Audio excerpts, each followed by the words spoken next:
maior incidência, né, né, na população jovem mesmo. Então, principalmente mulheres, embora homens também possam ser acometidos, mas mulheres na adolescência e no início da vida adulta. A anorexia tem um início mais precoce, entre os 12 e os 17 anos, e a bulimia um pouco mais tardio, tá? O transtorno de compulsão alimentar também é predominante em adultos mais jovens, né? A ideia central dos transtornos alimentares, né, é a questão com a imagem e o medo mórbido de engordar.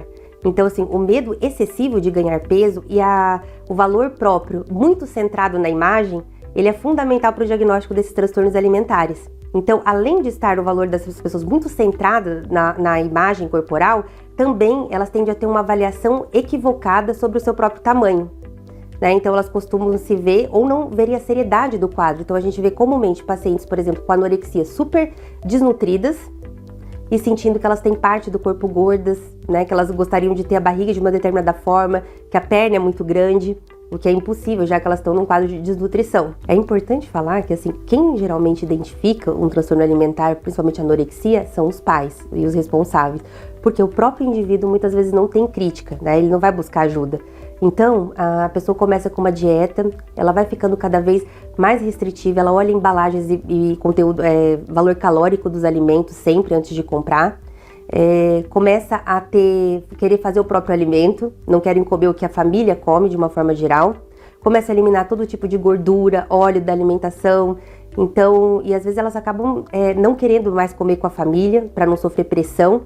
E aí acabam enganando muitas vezes a família, falando que elas já comeram, quando na verdade elas não fizeram aquela refeição, como uma forma de conseguir restringir, né, e com isso perder mais peso. Se pesar com frequência, se medir com frequência no espelho. Na verdade, os transtornos alimentares, de uma forma geral, eles são graves porque eles estão relacionados à maior taxa de mortalidade entre os transtornos mentais, tá? E isso principalmente por causa da anorexia. Então, a anorexia nervosa, né, é o transtorno mental que mais mata, tanto pelas complicações físicas, como, por exemplo, as alterações cardiovasculares, né, de eletrólitos do sangue, como por alterações psiquiátricas. Então, a primeira causa de morte da anorexia são as complicações clínicas, particularmente cardiovasculares, e depois o suicídio. Né? Então, é muito comum as pessoas que têm anorexia e bulimia também terem outros quadros psiquiátricos associados. Na verdade, isso é quase que a regra.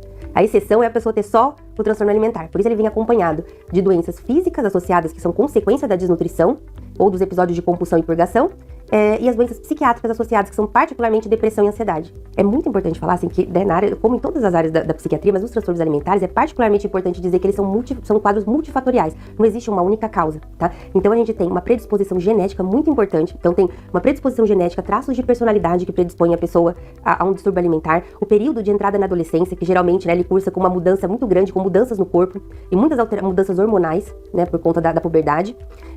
Isso com a questão da pressão social, a pressão por agradar, por fazer parte, né? Então, assim, os quadros, o corpo magro, ele tá muito associado a sucesso, né? A poder.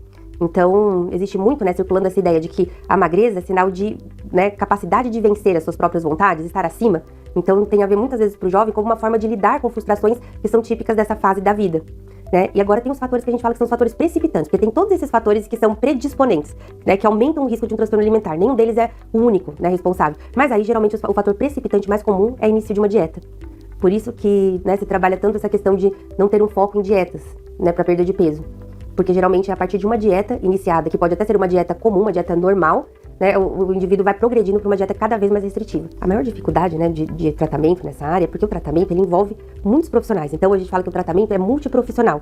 Ele envolve o psiquiatra, o psicólogo, envolve muitas vezes educador físico, muitas vezes o nutrólogo, envolve o nutricionista, né, e o clínico, dependendo das complicações clínicas associadas, tá? Então, assim, e muitas vezes envolve terapia familiar, porque os pais, eles precisam também, porque, né, o adoecimento, ele não é só do indivíduo, da pessoa, daquele jovem, também é da família. E é muito importante não culpabilizar, né, não culpar os pais, porque os pais, eles também são parte do processo, na verdade, de recuperação. Eles são fundamentais nisso. Então, muitas vezes, acolher os pais e a terapia familiar, particularmente nos adolescentes, é também importante no tratamento. A prevenção e a detecção precoce, elas são fundamentais para tratar os transtornos alimentares, né? Quando a gente fala de iniciativas para prevenção, a gente tem que falar muito de promoção da saúde, né? Então, assim, o que a gente pode considerar como iniciativas de prevenção? Promover o diálogo, então, promover o diálogo na família, né? Assim, dentro da família, de se valorizar e construir uma autoestima não baseada em peso e no corpo, né, onde os pais, eles acabam tendo uma rotina com alimentação, com horários em que a família faz a alimentação e a refeição juntos, que parece que, né, existem evidências de que famílias que fazem as refeições juntas, os jovens têm menos predisposição a ter desenvolver um transtorno alimentar, e também a questão do hábito de fazer dietas. Então, ao invés de, né, não focar na questão do peso propriamente, mas sim da alimentação saudável, de uma vida saudável, ao invés de falar sobre peso e corpo, né, crítica em relação a isso. Então, existe ajuda especializada, existe possibilidade de recuperação, né, e quanto mais cedo a pessoa buscar ajuda, né, melhor vai ser a recuperação dela, mais rápida, né, e melhor a qualidade de vida, porque é muito difícil, né, a gente tá falando de pessoas numa idade extremamente importante, né, então a adolescência, o início da vida adulta, por si só já tem várias mudanças, né, então assim, o transtorno alimentar muitas vezes ele entra e complica toda uma dinâmica familiar, né, e dificulta essas transições que são importantes para a vida do adolescente.